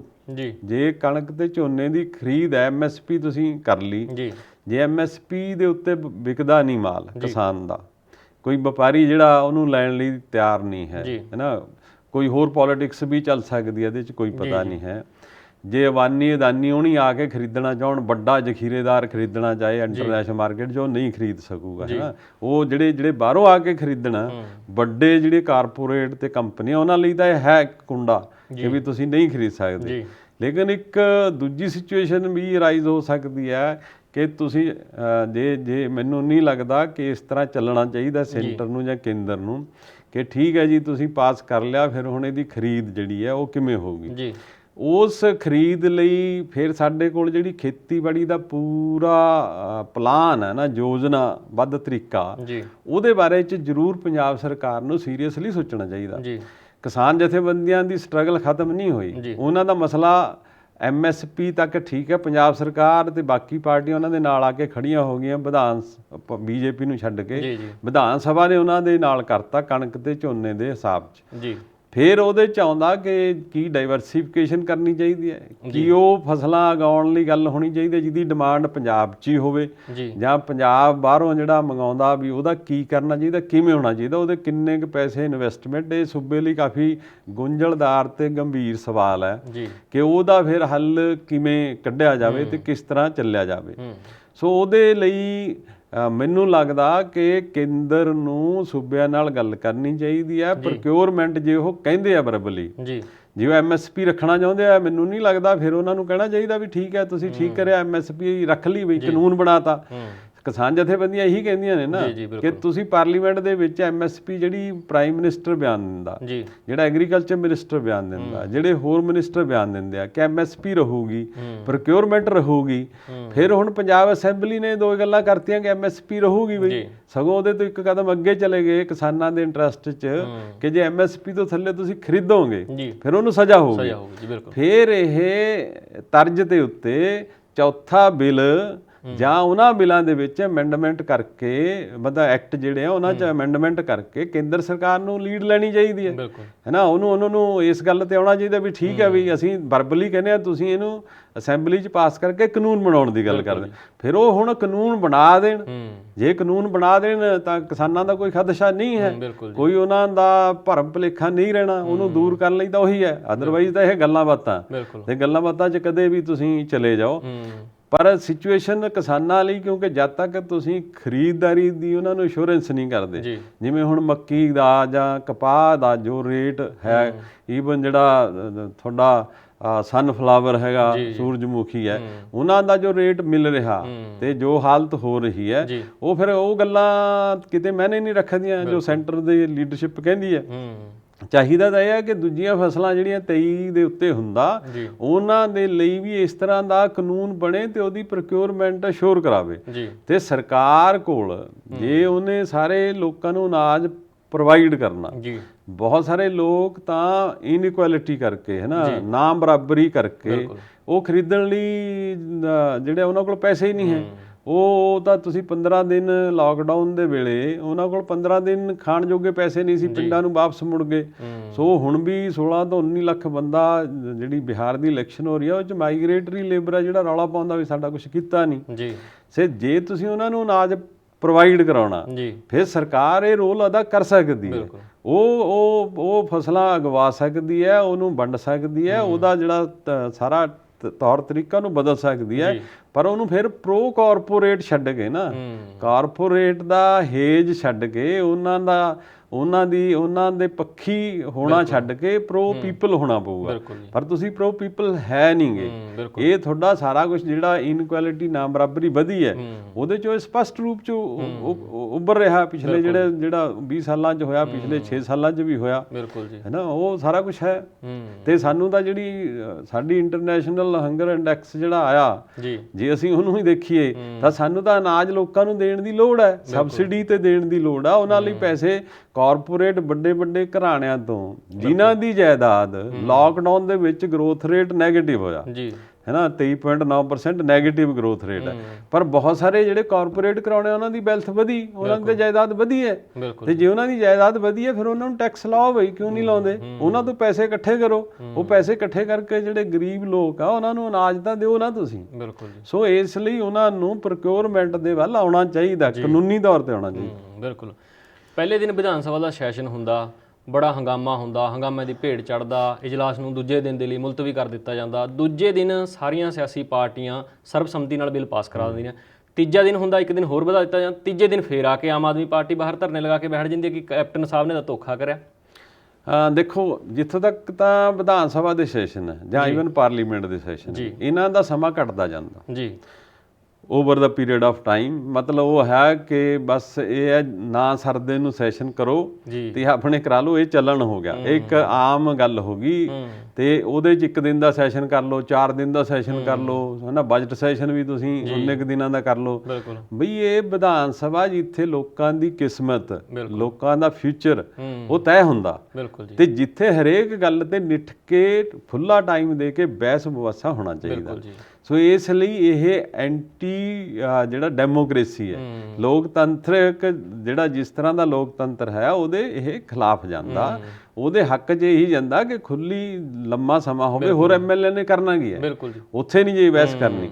ਇਸ ਲਈ ਉਹ ਸਵਾਲ ਠੀਕ ਹੈ, 1 ਦਿਨ ਦਾ ਜਾਂ 2 ਦਿਨ ਦਾ, ਪਹਿਲਾਂ ਵੀ 1 ਦਿਨ ਦਾ ਸੈਸ਼ਨ ਹੋਇਆ, ਉਹ ਆਪਣੀ ਥਾਂ ਪਹਿਲਾਂ ਕਾਪੀਆਂ ਨੂੰ ਲੈ ਕੇ ਪਿੱਛੇ ਰੌਲਾ ਪੈਂਦਾ ਰਿਹਾ, ਆਮ ਆਦਮੀ ਪਾਰਟੀ ਨੇ ਰਾਤ ਹੀ ਉੱਥੇ ਕੱਟੀ। ਸੋ ਇਸ ਲਈ ਉਹ ਠੀਕ ਹੈ, ਮਤਲਬ ਟਰਾਂਸਪੇਰੈਂਟ ਤੇ ਉਹਨੂੰ ਡਿਸਕਸ਼ਨ ਦੇ ਰੂਪ 'ਚ ਲੋਕਾਂ ਤੱਕ ਜਾਣਾ। ਜਾਂ ਡੈਮੋਕ੍ਰੇਸੀ ਦਾ ਮਤਲਬ ਹੀ ਲੋਕਾਂ ਦੀ ਪਾਰਟਿਸਿਪੇਸ਼ਨ, ਤੇ ਜੇ ਲੋਕਾਂ ਦੀ ਪਾਰਟਿਸਿਪੇਸ਼ਨ ਆ ਉਹ ਤਾਂ ਗਈ ਨਹੀਂ, ਕੱਲੀ ਐਮਐਲਏ ਦੀ ਰਹਿ ਗਈ। ਐਮਐਲਏ ਦੀ ਪਾਰਟਿਸਿਪੇਸ਼ਨ, ਲੋਕਾਂ ਦੀ ਪਾਰਟਿਸਿਪੇਸ਼ਨ ਨਹੀਂ ਹੁੰਦੀ। ਬਿਲਕੁਲ, ਐਮਐਲਏ ਤਾਂ 40% ਵੋਟਾਂ ਲੈ ਕੇ ਜਿੱਤ ਜਾਂਦਾ, 30% 60% ਤਾਂ ਲੋਕਾਂ ਦੀ ਕੋਈ ਗੱਲ ਨਹੀਂ ਨਾ ਸੁਣੀ। ਬਿਲਕੁਲ, ਉਸ ਲੈਵਲ ਤੇ ਹਰੇਕ ਨੂੰ ਪਬਲਿਕ ਡੋਮੇਨ 'ਚ ਲਿਆ ਕੇ ਡਿਸਕਸ਼ਨ ਤੋਂ ਬਾਅਦ ਲੋਕਤੰਤਰ ਤਾਂ ਇਹ ਮੰਗ ਕਰਦਾ। ਬਿਲਕੁਲ, ਲੇਕਿਨ ਉਹਦੇ ਬਾਵਜੂਦ ਵੀ ਜੇ ਤੁਸੀਂ ਫਿਰ ਸੈਸ਼ਨ ਹੈ ਜਿੱਥੇ ਐਮਐਲਏ ਹੈ ਜਿਨ੍ਹਾਂ ਨੇ ਡਿਸਕਸ਼ਨ ਜੇ ਮੰਗ ਕਰਦੀ ਹੈ ਤਾਂ ਉਹ ਸੈਸ਼ਨ ਲੰਮਾ ਹੋਣਾ ਚਾਹੀਦੇ ਆ, ਉਹ ਹੋਣੇ ਚਾਹੀਦੇ। ਇੱਕ ਗੱਲ ਹੈ। ਦੂਜੀ ਗੱਲ ਇਹ ਠੀਕ ਹੈ ਕਿ ਸੈਸ਼ਨ ਇਸ ਗੱਲ ਲਈ ਬੁਲਾਇਆ ਗਿਆ, ਇਸ ਗੱਲ ਤੇ ਸਾਰੀਆਂ ਪਾਰਟੀਆਂ ਵਧਾਈ ਦੀਆਂ ਪਾਤਰ ਹੈ ਤੇ ਸਰਕਾਰ ਨੇ ਵੀ ਕੀਤੀ, ਚਾਹੇ ਉਹ ਕਿਸਾਨਾਂ ਦੇ ਡਿਮਾਂਡ ਤੋਂ ਬਾਅਦ, ਮੰਗ ਤੋਂ ਬਾਅਦ ਫੇਰ ਕੀਤੀ ਗਈ। ਪਹਿਲਾਂ ਤਾਂ ਸੀਐਮ ਨੇ ਇਹ ਵੀ ਕਹਿਤਾ ਸੀ ਮੈਂ ਦੇਖੂਗਾ ਕਦੋਂ ਬੁਲਾਉਣਾ, ਨਾ ਤੁਸੀਂ ਮੈਨੂੰ ਅਲਟੀਮੇਟਮ ਕਿਉਂ ਦਿੰਦੇ ਹੋ। ਪਾਰਟੀਆਂ ਤਾਂ ਇਹੀ ਗੱਲ ਕਹਿ ਰਹੇ ਨੇ ਕਿ ਜੇ ਗਲ ਤੇ ਗੁੱਠਾ ਦੇਗਾ ਜਦੋਂ ਫੇਰ ਬੁਲਾਉਣਾ ਪਿਆ। ਇਹ ਤਾਂ ਸਭ ਨੂੰ ਪਤਾ ਕਿ ਚਾਹੇ ਕੋਈ ਵੀ ਪੋਲੀਟੀਕਲ ਪਾਰਟੀ ਹੈ ਉਹ ਅੰਡਰ ਪ੍ਰੈਸ਼ਰ ਹੈ ਕਿਸਾਨਾਂ ਦੇ, ਕਿਸਾਨਾਂ ਦੇ ਜਥੇਬੰਦੀਆਂ ਦੇ। ਹੁਣ ਉਹਦੇ 'ਚ ਜੋ ਕੁਝ ਪਾਸ ਹੋ ਗਿਆ, ਬਿਲਕੁਲ, ਜਾਂ ਤਾਂ ਰਿਟਨ 'ਚ ਹੋ ਸਕਦਾ ਉਹਦੇ 'ਚ ਅਮੈਂਡਮੈਂਟ, ਮੰਨੇ ਨਾ ਮੰਨੇ ਤੁਸੀਂ ਖੜੇ ਹੋ ਕੇ ਦੇ ਸਕਦੇ ਹੋ, ਰਿਟਨ 'ਚ ਅਮੈਂਡਮੈਂਟ ਦੇ ਸਕਦੇ ਹੋ। ਅਮੈਂਡਮੈਂਟ ਪ੍ਰਪੋਜ਼ ਵੀ ਕਰਨੀ ਚਾਹੀਦੀ ਹੈ ਕਿ ਉਹ ਅਮੈਂਡਮੈਂਟ ਮੰਨਣਯੋਗ ਹੈ ਨਹੀਂ ਮੰਨਣਯੋਗ ਉਹਦੀ ਹੈ। ਸੋ ਬਾਹਰ ਆ ਕੇ ਇਹ ਤਾਂ ਹੁਣ 2022 ਦੀਆਂ ਜਿਹੜੀਆਂ ਇਲੈਕਸ਼ਨਾਂ ਨੇ ਨਾ ਉਹਦੇ ਕਰਕੇ ਵੀ ਬਹੁਤ ਕੁਝ ਹੈ। ਬਿਲਕੁਲ, ਉਹਦੇ ਕਰਕੇ ਮੇਨ ਮੁੱਦਾ ਉਹੀ ਹੈ, ਕਿਸਾਨਾਂ ਨੂੰ ਇੱਕ ਬਹਾਨਾ ਬਣਾ ਕੇ ਉਹ ਨਿਸ਼ਾਨਾ ਉਹੀ ਹੈ, ਨਿਸ਼ਾਨੇ ਉੱਥੇ ਵੀ ਹੋ ਰਹੇ ਹੈ। ਲੇਕਿਨ ਕਿਸਾਨਾਂ ਨੂੰ ਫਿਰ ਆਪਣੇ ਏਜੰਡੇ ਤੇ, ਇਹ ਲੰਮੀ ਲੜਾਈ ਹੈ, ਇਹ ਮੁੱਕੀ ਨਹੀਂ, ਉਹਨਾਂ ਦਾ ਹਾਲੇ ਕੋਈ ਸਮਰਿਆ ਨਹੀਂਗਾ। ਇੱਥੇ ਪਾਸ ਹੋ ਗਏ ਬਿੱਲ ਜਿਹੜੇ ਮੋਸਟ ਪ੍ਰੋਬਬਲੀ ਇਹ ਹੋਣਾ ਕਿ ਗਵਰਨਰ ਨੂੰ ਤੁਸੀਂ ਦੇਤੇ, ਗਵਰਨਰ ਨੇ ਸਾਈਨ ਨਹੀਂ ਕਰਨੇ ਜਿੱਥੇ ਤੱਕ ਆਪਾਂ ਸਮਝਦੇ, ਕਿਉਂਕਿ ਗਵਰਨਰ ਪ੍ਰੈਜ਼ੀਡੈਂਟ ਦਾ ਨੁਮਾਇੰਦਾ ਤੇ ਉਹ ਕਾਂਗਰਸ ਪਾਰਟੀ ਵੱਲੋਂ ਜਿਹੜੀ ਇਹ ਸਰਕਾਰ ਆ ਉਹਦੇ ਵੱਲੋਂ ਲਾਇਆ ਗਿਆ ਹੈ ਨਾ। ਜਿਵੇਂ ਦਾ ਇੰਸਟੀਟਿਊਸ਼ਨ ਹੁਣ ਗਵਰਨਰ ਦਾ ਅੱਜ ਕੱਲ੍ਹ, ਜਿਵੇਂ ਤੁਸੀਂ ਮਤਲਬ ਮਹਾਰਾਸ਼ਟਰਾ ਦੇ ਵਿੱਚ ਦੇਖ ਸਕਦੇ ਹੋ ਹੈ ਨਾ, ਜਿਹੜਾ ਪ੍ਰੈਸ਼ਰ ਗਵਰਨਰ ਤੇ ਹੁੰਦਾ, ਗਵਰਨਰ ਚੰਗਾ ਬੰਦਾ ਹੋ ਸਕਦਾ, ਵਧੀਆ ਬੰਦਾ ਹੋ ਸਕਦਾ, ਲੇਕਿਨ ਪੋਲੀਟੀਕਲ ਪ੍ਰੈਸ਼ਰ ਜਿਵੇਂ ਦੇ ਚੱਲ ਰਹੇ ਹੈ ਉਹਦੇ 'ਚ ਲੱਗਦਾ ਨਹੀਂਗਾ। ਉਹਨੇ ਸੈਂਟਰ ਨੂੰ ਭੇਜ ਦੇਣਾ, ਸੈਂਟਰ ਤੋਂ ਜੇ ਪ੍ਰੈਜ਼ੀਡੈਂਟ ਨੂੰ ਭੇਜ ਦਿੰਦੇ ਹੋ ਉਹਨੇ ਚੱਕ ਕੇ ਸਰਕਾਰ ਨੂੰ ਭੇਜ ਦੇਣਾ, ਤੇ ਸਰਕਾਰ ਆਪਣੇ ਬਿੱਲਾਂ ਦੇ ਖਿਲਾਫ ਕੋਈ ਹੋਰ ਬਿੱਲ ਨੂੰ ਕਿਵੇਂ ਬਰਦਾਸ਼ਤ ਕਰੇਗੀ। ਇਹ ਹਾਲੇ ਮਤਲਬ ਕਾਫੀ ਬਿਖਰਾ ਪੈਂਡਾ ਜਿਹੜਾ ਹੋ ਸਕਦਾ। ਇਹਦੇ ਲਈ ਕਿਸਾਨਾਂ ਨੂੰ ਵੀ ਲੰਮੀ ਸਟਰਗਲ ਕਰਨੀ ਪਊ, ਤੇ ਜੇ ਪੰਜਾਬ 'ਚ ਪਾਰਟੀਆਂ ਇਮਾਨਦਾਰ ਹੈਗੀਆਂ ਨੇ ਤੇ ਉਹ ਕਿਸਾਨਾਂ ਦੀ ਮਦਦ ਕਰਨੀਆਂ ਚਾਹੁੰਦੀਆਂ, ਉਹਨਾਂ ਨੂੰ ਵੀ ਸੈਂਟਰ ਤੱਕ ਲੜਨਾ ਪਊਗਾ। ਉਹ ਲੜੇ ਤੋਂ ਬਿਨਾਂ ਤੁਸੀਂ ਸੰਘੀ ਢਾਂਚੇ ਦੇ ਵਿੱਚ ਆਪਣੀ ਜਿਹੜੀ ਸਟੇਟ ਹੈ ਉਹਦੀ ਇੱਕ ਥਾਂ ਤੇ ਖੇਤੀਬਾੜੀ ਨੂੰ ਬਚਾਉਣ ਲਈ ਨਹੀਂ ਪੋਜੀਸ਼ਨ ਲੈਂਦੇ, ਫਿਰ ਉਹਦੇ 'ਚ ਬੜਾ ਕੁਝ ਰਹਿ ਜਾਂਦਾ। ਕਿਸਾਨ ਤਾਂ ਆਪਣਾ ਸੰਘਰਸ਼ ਲੜ ਰਹੇ ਨੇ, ਬੈਠੇ ਨੇ, ਡਟੇ ਹੋਏ ਨੇ, ਪਰ ਮੁੱਖ ਮੰਤਰੀ ਕੈਪਟਨ ਅਮਰਿੰਦਰ ਸਿੰਘ ਨੇ ਕੱਲ ਗੱਲ ਕਹੀ, ਕਿਸਾਨਾਂ ਨੂੰ ਅਪੀਲ ਕੀਤੀ ਕਿ ਜੋ ਰੇਲ ਪਟੜੀਆਂ ਛੱਡ ਦਿੱਤੀਆਂ ਜਾਣ ਤਾਂ ਜੋ ਜਿਹੜੀਆਂ ਉੱਥੋਂ ਦੀ ਕੋਲਾ ਆ ਸਕੇ। ਕੀ ਲੱਗਦਾ ਕਿ ਇਹ ਇੱਕ ਸਿਆਸੀ ਡਰਾਮਾ ਹੀ ਹੈ, ਉਹਨਾਂ ਦਾ ਇੱਕ ਸਿਆਸੀ ਤੰਜ ਹੈ? ਦੇਖੋ, ਜੇ ਤੁਸੀਂ ਇਹ ਬਿਆਨਬਾਜ਼ੀ ਕਰਦੇ ਹੋ ਕਿ ਤੁਸੀਂ ਚੱਕਣਾ, ਚਲੋ ਉਹ ਤਾਂ ਟਰੱਕਾਂ ਦੇ ਰਾਹੀਂ ਵੀ ਜਾਂਦਾ ਰਿਹਾ, ਰੈਕ ਵੀ, ਫਿਰ ਤੁਸੀਂ ਕਿਸਾਨ ਜਥੇਬੰਦੀਆਂ ਨਾਲ ਇਹ ਗੱਲ ਬੈਠ ਕੇ ਕਰ ਸਕਦੇ ਹੋ ਡਿਸਕਸ। ਅਪੀਲ ਕਰਨ ਦੀ ਬਜਾਏ ਉਹਨਾਂ ਨਾਲ ਡਿਸਕਸ ਕਰੋ। ਉਹ ਇਸ ਗੱਲ ਤੇ ਮੈਨੂੰ ਨਹੀਂ ਲੱਗਦਾ ਕਿ ਜੇ ਐਮਰਜੈਂਸੀ ਹੈ, ਪਹਿਲਾਂ ਟਰਾਂਸਪੇਰੈਂਸੀ ਹੋਣੀ ਚਾਹੀਦੀ ਹੈ ਕਿ ਕਿੰਨੀ ਬਿਜਲੀ ਹੈ, ਕਿੱਥੋਂ ਖਰੀਦੀ ਜਾ ਰਹੀ ਹੈ, ਕੀ ਸੋਰਸ ਹੈ। ਪਹਿਲਾਂ ਗੱਲ ਹੋਈ ਸੀ, 10 ਦਿਨ ਪਹਿਲਾਂ ਹੋਇਆ ਸੀਗਾ ਕਿ ਕੋਲਾ ਖਤਮ ਹੋ ਗਿਆ, ਕਿਤੇ 1 ਦਿਨ ਦਾ ਕੋਲਾ ਰਹਿ ਗਿਆ ਥਰਮਲ ਪਲਾਂਟਾਂ ਦੇ ਵਿੱਚ, ਕਿਤੇ 2 ਦਿਨ, ਪਰ ਉਹ 5 ਦਿਨਾਂ ਦਾ ਕੋਲਾ ਦੱਸਿਆ ਸੀ ਉਹਨੇ ਅਖੀਰ ਦੇ ਵਿੱਚ ਕਿ 5 ਦਿਨ। ਉਹ ਗੱਲ ਹੋਈ ਨੂੰ ਵੀ ਬੀਤੇ ਨੂੰ ਵੀ 10 ਦਿਨ ਹੋ ਗਏ, ਪਰ ਜੇ ਇਹੋ ਜਿਹੀ ਗੱਲ ਹੁੰਦੀ ਤਾਂ ਪੰਜਾਬ ਦੇ ਵਿੱਚ ਮੈਂ ਇਹੀ ਕਹਿਣਾ, ਫਿਰ ਤੁਸੀਂ ਨਾ ਓਪਨਲੀ ਉਹਦਾ ਪੂਰੇ ਦਾ ਪੂਰਾ ਨਾ ਚਿੱਠਾ ਰੱਖੋ। ਇਹ ਕੋਈ ਡਿਫੈਂਸ ਦਾ ਮਾਮਲਾ ਤਾਂ ਹੈ ਨਹੀਂਗਾ, ਬਿਜਲੀ ਪ੍ਰੋਡਕਸ਼ਨ ਨਾ, ਇਹ ਤਾਂ ਪਬਲਿਕ ਡੋਮੇਨ 'ਚ ਹੈ। ਉਹਦੇ ਸੋਰਸ ਕਿੱਥੋਂ ਖਰੀਦੀ ਜਾ ਸਕਦੀ ਹੈ? ਨੈਸ਼ਨਲ ਥਰਮਲ ਉਹਦੇ ਤੋਂ ਜਾਂ ਹੋਰ ਤੋਂ ਤੁਹਾਡਾ ਕੋਈ ਸੋਰਸ ਹੈ ਖਰੀਦਣ ਦਾ? ਨਹੀਂ ਹੈ ਤਾਂ ਤੁਹਾਡਾ ਪੈਦਾਵਾਰ ਦਾ ਕਿੰਨਾ ਸੋਰਸ ਹੈ, ਡਿਮਾਂਡ ਹੈ ਇਸ ਵੇਲੇ ਕਿੰਨੀ ਹੈ? ਬਿਲਕੁਲ, ਇਹ ਸਾਰਾ ਕੁਝ ਕਰਕੇ, ਜਿਵੇਂ ਹੁਣ ਇਹ ਵੀ ਹੋ ਰਿਹਾ ਵੀ ਜੀਰੀ ਜਿਹੜੀ ਹੈ ਖਰੀਦਣੀ ਆ, ਉਹਨੂੰ ਸਟਾਕ ਕਰਨਾ, ਪਹਿਲਾਂ ਅਸੀਂ ਕਣਕ ਚਕਾਉਣੀ ਹੈ ਜੀ, ਇਹਦਾ ਬਾਰੇ ਵੀ ਤੁਸੀਂ ਜਿਹੜਾ ਪੂਰਾ ਲਿਆਓ। ਤੇ ਕਿਸਾਨ ਤਾਂ ਇਹ ਕਹਿ ਸਕਦਾ ਵੀ ਹਾਂ ਵੀ ਅਸੀਂ ਜਿਹੜੀਆਂ ਮਾਲ ਗੱਡੀਆਂ ਨੇ ਉਹਨੂੰ ਅਸੀਂ ਲੰਘਣ ਲਈ ਆਪਣਾ ਇੰਤਜ਼ਾਮ ਕਰ ਦਾਂਗੇ, ਹੈ ਨਾ, ਪਰ ਬੰਦ ਇਹੀ ਰਹੂਗਾ। ਫਿਰ ਇਹ ਨਹੀਂ ਹੋਣਾ ਚਾਹੀਦਾ ਨਾ ਵੀ ਤੁਸੀਂ ਉਹਨਾਂ ਦੀ ਐਜੀਟੇਸ਼ਨ ਫੇਲ ਕਰਨ ਲਈ ਆ ਜਾਓ ਕਿ ਇੱਕ ਚੱਲਿਆ ਦੂਜਾ ਤਰੀਕਾ ਇਹ ਹੈਗਾ ਨਾ ਕਿ ਤੁਸੀਂ ਉਹਨਾਂ ਨੂੰ ਗੱਡੀਆਂ ਕਹਿੰਦੇ ਹੋ, ਫਿਰ ਉਹਨਾਂ ਨੂੰ ਵੈਲ ਇਨਫੋਰਮਡ ਕਰ ਦਿਓ, ਉਹ ਗੱਡੀਆਂ ਜਾਣ ਦੀ ਕੋਈ ਰੌਲਾ ਨਹੀਂਗਾ, ਹੈ ਨਾ। ਉਹ ਦੇਖੋ ਇਹ ਤਾਂ ਕਾਫੀ ਮੈਚਿਓਰ ਹੈ ਕਿ ਮੈਚਿਓਰਟੀ ਨਾਲ ਹੀ ਹੁਣ ਦੇ ਜਿਹੜੇ ਸੰਘਰਸ਼ ਆ ਚੱਲ ਸਕਦੇ ਆ। ਪਹਿਲਾਂ ਵਾਂਗੂ ਨਹੀਂ ਚੱਲ ਸਕਦੇ ਕਿ ਵਾਇਲੈਂਸ ਹੋ ਗਈ, ਹੋਰ ਹੋ ਗਈ, ਪੀਸਫੁਲੀ ਤੁਸੀਂ ਚੱਲਦੇ ਹੋ ਉਹਨੂੰ। ਉਹ ਐਂਬੂਲੈਂਸਿਸ ਵੀ ਤਾਂ ਲਗਾਉਂਦੇ ਹੀ ਹੈ ਨਾ, ਉਹ ਬਾਕੀ ਕੰਮ ਵੀ ਉਹ ਕਰਦੇ ਰਹੇ ਹੈ। ਤੇ ਜੇ ਤੁਸੀਂ ਉਹਨਾਂ ਦੀ ਲੀਡਰਸ਼ਿਪ ਨਾਲ ਵਾਕਈ ਸੀਰੀਅਸ ਮਾਮਲਾ ਇਹ ਕਰੋ ਤੇ ਤੁਹਾਡਾ ਕੁਝ ਹੋਰ ਹੋਵੇ, ਇਹਦੇ 'ਚ ਜਿਹੜਾ ਨਾ ਸਪਸ਼ਟ ਰੂਪ 'ਚ ਟਰਾਂਸਪੇਰੈਂਟ ਰੂਪ 'ਚ ਲਿਆ ਕੇ ਉਹਦੇ ਨਾਲ ਮਸਲਾ ਹੱਲ ਹੋ ਸਕਦਾ। ਇਹ ਕੋਈ ਗੱਲ ਨਹੀਂ ਕਿ ਜੇ ਸੀਰੀਅਸਲੀ ਹੈਗਾ। ਟਵਾਣਾ ਸਾਹਿਬ, ਜਿਵੇਂ ਕਿਸਾਨ ਬੈਠੇ ਨੇ ਸੰਘਰਸ਼ ਦੇ ਰਾਹ ਤੇ ਬੈਠੇ ਨੇ, ਰਿਲਾਇੰਸ ਦੇ ਪੰਪ ਬੰਦ ਕਰੇ ਹੋਏ ਨੇ, ਹਾਲਾਂਕਿ ਮੌਲ ਬੰਦ ਕਰੇ ਹੋਏ ਨੇ, ਸਾਰੀਆਂ ਸੜਕਾਂ ਬੰਦ ਕੀਤੀਆਂ ਹੋਈਆਂ ਨੇ, ਕੀ ਲੱਗਦਾ ਇਹ ਸਿਰਫ ਔਰ ਸਿਰਫ ਜੋ ਇਸੇ ਦਾ ਅਸਰ ਹੈ ਜਿਹੜੇ ਹੁਣ ਬਿੱਲ ਸੂਬਾ ਸਰਕਾਰ ਨੇ ਜਿਹੜੇ ਪਾਸ ਕੀਤੇ ਨੇ ਵਿਧਾਨ ਸਭਾ 'ਚ? ਨਹੀਂ, ਇਹਦਾ ਅਸਰ ਨਹੀਂ ਹੈ। ਦੇਖੋ ਉਹ ਤਾਂ ਵੀ ਐਕਟ ਹੈ ਜੀ, ਪਹਿਲਾਂ ਨਹੀਂ ਸੀਗਾ ਉਹ, ਇਹ ਤਾਂ ਚੱਲਦੇ ਕਿਉਂਕਿ ਇੰਜ ਲੱਗਦਾ ਨਾ ਕਿ ਸਰਕਾਰ ਜੋ ਜੇ ਕੁਝ ਇਹੋ ਜਿਹਾ ਕਰਨਾ ਹੁੰਦਾ, ਇਜਲਾਸ ਬੁਲਾਉਣਾ ਹੁੰਦਾ, ਪਹਿਲਾਂ ਹੀ ਬੁਲਾ ਲੈਂਦੀ, ਕਿ ਹੁਣ ਕਿਸਾਨਾਂ ਦਾ ਸੰਘਰਸ਼ ਤਿੱਖਾ ਹੋਣ ਲੱਗਿਆ, ਹੁਣ ਇਜਲਾਸ ਬੁਲਾ ਲਿਆ। ਦੇਖੋ ਉਹਦੇ 'ਚ ਜਦੋਂ ਸ਼ੁਰੂ 'ਚ ਸੰਘਰਸ਼ ਸੀ ਜੀ, ਉਦੋਂ ਇਹ ਬਾਈਕਾਟ ਨਹੀਂ ਸੀਗਾ। ਬਿਲਕੁਲ, ਤੁਸੀਂ ਇਹਨੂੰ ਦੇਖੋ, ਮੈਂ ਵੀ ਨੇੜਿਓਂ ਦੇਖਿਆ ਕਿ ਉਦੋਂ ਪੰਪਾਂ ਦਾ ਬਾਈਕਾਟ ਨਹੀਂ ਸੀਗਾ, ਉਦੋਂ ਜੀਓ ਦਾ ਕੋਈ ਬਾਈਕਾਟ ਨਹੀਂ ਸੀਗਾ, ਟੋਲ ਪਲਾਜ਼ੇ ਨਹੀਂ, ਟੋਲ ਪਲਾਜ਼ਿਆਂ ਦਾ ਤੇ ਪੰਪਾਂ ਦਾ ਬਾਈਕਾਟ ਤਾਂ ਬਾਅਦ ਚੱਲਦਾ ਹੈ ਨਾ। ਉਹ ਤਾਂ ਜਦੋਂ ਐਜੀਟੇਸ਼ਨ ਚੱਲਦੀ ਹੁੰਦੀ ਹੈ ਕੋਈ, ਉਹਦੇ 'ਚੋਂ ਫਿਰ ਵੱਖਰੇ ਤਰ੍ਹਾਂ ਦੇ ਇਸ਼ੂ, ਵੱਖਰੇ ਤਰ੍ਹਾਂ ਦੇ ਐਕਸ਼ਨ ਨਿਕਲਦੇ ਆ। ਉਹ ਤਾਂ ਜਦੋਂ ਐਜੀਟੇਸ਼ਨ ਚੱਲ ਗਈ ਉਦੋਂ ਤੋਂ ਬਾਅਦ ਹੋਏ ਆ। ਪਹਿਲਾਂ ਤਾਂ ਜਿਹੜੀਆਂ ਨੈਸ਼ਨਲ ਹਾਈਵੇ ਤੇ ਦੂਜੀਆਂ ਹਾਈਵੇ ਜਾਮ ਹੀ ਸੀਗੇ, ਹੈ ਨਾ, ਉਹੀ ਜਾਮ, ਪੱਕੇ ਮੋਰਚੇ ਪਟਿਆਲੇ ਲੱਗ ਗਏ, ਪਹਿਲਾਂ ਇੱਕ ਦਿਨ ਦਾ ਲਾਇਆ ਸੀ, ਬਾਦਲ ਦੇ ਘਰ ਅੱਗੇ ਲਾ ਲਿਆ, ਹੋਰ ਲਾ ਲਿਆ, ਹੈ ਨਾ, ਇਹ ਮੋਰਚੇ ਚੱਲੇ, ਇਹ ਐਜੀਟੇਸ਼ਨ ਚੱਲਦੇ ਆਇਆ ਜੀ। ਉਹਦਾ ਨਹੀਂ ਹੈ। ਉਹਦੇ ਤਾਂ ਦੇਖੋ, ਜੇ ਤੁਸੀਂ ਕਹੋ ਤਾਂ ਜਿਹੜੀ ਕਾਂਗਰਸ ਹੈ ਉਹਨੇ ਵੀ ਪ੍ਰਾਈਵੇਟ ਨਿੱਜੀਕਰਨ ਨੂੰ ਬੜਾਵਾ ਦਿੱਤਾ, ਹੈ ਨਾ। ਉਹ ਚਾਹੇ ਮਨਮੋਹਨ ਸਿੰਘ ਵੇਲੇ ਹੋਵੇ, ਮੌਂਟੇ ਕਾਲੂਵਾਲੀ ਵੇਲੇ ਹੋਵੇ, ਤੇ ਅਕਾਲੀਆਂ ਵੇਲੇ ਵੀ ਜਿਹੜਾ ਨਿੱਜੀਕਰਨ ਨੂੰ ਦਿੱਤਾ ਬੀਜੇਪੀ ਨੇ ਦਿੱਤਾ। ਉਹਦੇ 'ਚ ਤੁਸੀਂ ਭਾਈਵਾਲ ਰਹੇ, ਪੂਰਾ ਨਿੱਜੀਕਰਨ ਸਕੂਲਾਂ ਦਾ, ਹਸਪਤਾਲਾਂ ਦਾ, ਇਹ ਟੋਲ ਪਲਾਜ਼ੇ ਜਿਹੜੇ ਨਿੱਜੀਕਰਨ, ਰੋਡ ਜਿਹੜੀਆਂ ਸਾਡੀਆਂ ਸੜਕਾਂ ਦਾ, ਹੈ ਨਾ, ਬਹੁਤ ਸਾਰੇ ਜਿਹੜਾ BSNL ਨੂੰ ਮਾਰ ਕੇ ਤੁਸੀਂ ਪ੍ਰਾਈਵੇਟ ਕੰਪਨੀ ਨੂੰ ਸਪੇਸ ਦਿੱਤੀ। ਇਹ ਸਾਰਾ ਕੁਝ ਤਾਂ ਹੋਇਆ ਸਾਡੇ ਸਾਹਮਣੇ। ਹੁਣ ਰੇਲਵੇ ਵਿੱਚ ਵੀ ਪ੍ਰਾਈਵੇਟ ਹੋ ਗਿਆ, ਹੈ ਨਾ, 에ਅਰਲਾਈਨ ਸਾਡੀ ਪਹਿਲਾਂ ਵਿਕ ਲਈ। ਸੋ ਇਹ ਕੋਲਾ ਜਿਹੜਾ ਹੈ ਨਾ, ਉਹਨੂੰ ਪ੍ਰਾਈਵੇਟ ਕਰ ਦਿੱਤਾ ਗਿਆ। ਤੇਲ ਜਿਹੜੀ ਕੰਪਨੀਆਂ, ਉਹਨਾਂ ਦੇ ਵਿੱਚ ਪ੍ਰਾਈਵੇਟ ਇਨਵੈਸਟਮੈਂਟ ਹੋ ਗਈ। ਇਹ ਤਾਂ ਡਿਫੈਂਸ ਤੱਕ ਚਲੀ ਗਈ। ਇਹ ਪ੍ਰਾਈਵੇਟ ਦਾ ਇੱਕ ਚੱਲਣ ਹੈ। ਪ੍ਰਾਈਵੇਟ ਦੇ ਵਿਰੋਧ ਦੇ ਵਿੱਚ, ਹੈ ਨਾ, ਜਿਹੜੀ ਹੁਣ ਕਾਰਪੋਰੇਟ ਜਦੋਂ ਕਿਸਾਨਾਂ ਨੂੰ ਪਿਆ ਵੀ ਹਾਂ ਹੁਣ ਖੇਤੀ ਤੇ ਹੀ ਹਮਲਾ ਹੋ ਜਾਣਾ, ਜਿਹੜਾ ਇਹ ਕਾਰਪੋਰੇਟ ਦਾ ਇੱਕ ਸਰਪਟ ਦੌੜ ਰਿਹਾ ਘੋੜਾ, ਹੈ ਨਾ, ਸਾਰੇ ਕਾਸੇ ਤੇ ਕਬਜ਼ਾ ਕਰਨ ਦਾ, ਹੁਣ ਆ ਕੇ ਇਹਦਾ ਵਿਰੋਧ ਕਿਸਾਨ ਇਸ ਗੱਲ ਤੇ ਜਾਗੇ ਕਿ ਇਹਦਾ ਵਿਰੋਧ ਕਰਨਾ ਜ਼ਰੂਰੀ ਹੈ।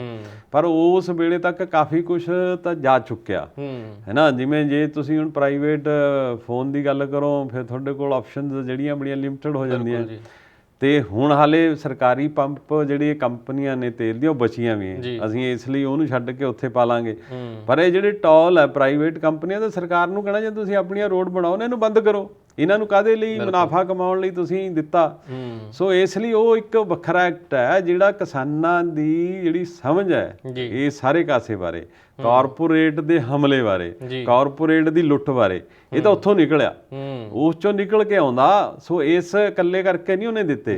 ਹਾਂ, ਇਹ ਠੀਕ ਆ, ਉਹਨਾਂ ਦੀ ਦੋਸਤੀ ਉਹਨਾਂ ਨਾਲ ਹੈਗੀ ਹੈ। ਪ੍ਰਾਈਵੇਟ ਮਨਪ੍ਰੀਤ ਸਿੰਘ ਬਾਦਲ ਦਾ ਪ੍ਰਾਈਵੇਟ ਦੀ ਰੱਟ ਲਾਉਂਦੇ ਰਹੇ ਹੈ ਨਾ। PPP ਮਾਡਲ ਜਿਹੜਾ ਉਹ ਸਾਰੇ ਦੀ ਪ੍ਰਚਾਰ ਕਰਦੇ ਰਹੇ, ਜਿਹੜਾ ਪ੍ਰਾਈਵੇਟ ਦਾ ਉਹ ਹੈ, ਉਹਨਾਂ ਨੇ ਕਦੋਂ ਹਟਾਇਆ? ਸੋ ਨਾ ਅਕਾਲੀਆਂ ਨੇ ਹਟਾਇਆ, ਨਾ ਉਹਨਾਂ ਨੇ ਹਟਾਇਆ। ਇਸ ਲਈ ਇਹ ਤਾਂ ਇੱਕ ਆਪਣੀ ਥਾਂ ਤੇ ਹੈ।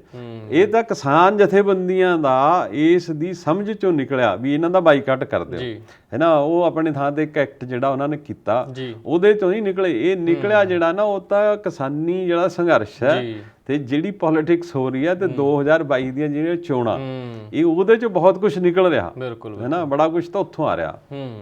ਟਵਾਣਾ ਸਰ, ਕੀ ਲੱਗਦਾ ਤੁਹਾਨੂੰ ਕਿ 2022 ਦੇ ਵਿੱਚ ਕੋਈ ਵੱਡਾ ਫੇਰਬਦਲ ਦੇਖਣ ਨੂੰ ਮਿਲੇਗਾ? ਜਿਸ ਤਰ੍ਹਾਂ ਹੁਣ ਘਮਾਸਾਨ ਮਚਿਆ ਹੋਇਆ ਪਾਰਟੀਆਂ ਦਾ, ਕਿਸਾਨ ਵੀ ਸਿਆਣੇ ਹੋ ਗਏ, ਕਿਸਾਨ ਜਾਗਰੂਕ ਹੋ ਗਏ, ਕਿਉਂਕਿ ਲੰਬੇ ਸਮੇਂ ਤੋਂ ਅਕਾਲੀ ਕਾਂਗਰਸ ਆ ਰਹੇ ਨੇ। ਕੀ ਲੱਗਦਾ? ਦੇਖੋ, ਪਹਿਲੀ ਗੱਲ ਤਾਂ ਇਹ ਹੈ ਕਿ ਲੋਕ ਜਿਹੜੇ ਹੈ ਬਹੁਤ ਜਾਗਰੂਕ ਹੋਏ ਹੈ ਜੀ। ਇਹ ਐਜੀਟੇਸ਼ਨ ਦੇ ਵਿੱਚ ਕੀ ਨਿਕਲਣਾ, ਕੀ ਬਣਨਾ ਜੀ, ਆਪਣੀ ਥਾਂ ਤੇ ਲੰਮੀ ਲੜਾਈ ਹੈ, ਕਿਸਾਨਾਂ ਨੇ ਲੜਨੀ ਹੈ, ਕਿਉਂਕਿ ਕਿਸਾਨਾਂ ਦੀ ਲੜਾਈ ਹੈ। ਉਹ ਤਾਂ ਬਾਕੀ ਦੇ ਉਹਨਾਂ ਨੂੰ ਸਪੋਰਟ ਕਰ ਰਿਹਾ, ਚੰਗੀ ਗੱਲ ਹੈ, ਚਾਹੇ ਉਹ ਖੇਤ ਮਜ਼ਦੂਰ ਹੈ, ਕਿਉਂਕਿ ਮਰਨਾ ਇਹਦੇ 'ਚ ਕਿਸਾਨਾਂ ਨੇ, ਨਿਕਲਿਆਂ ਨੇ, ਖੇਤ ਮਜ਼ਦੂਰਾਂ ਨੇ ਹੀ ਮਰਨਾ, ਇਹ 'ਚ ਇੰਪਲਾਈ ਨੇ ਵੀ ਮਰਨਾ। ਬਿਲਕੁਲ।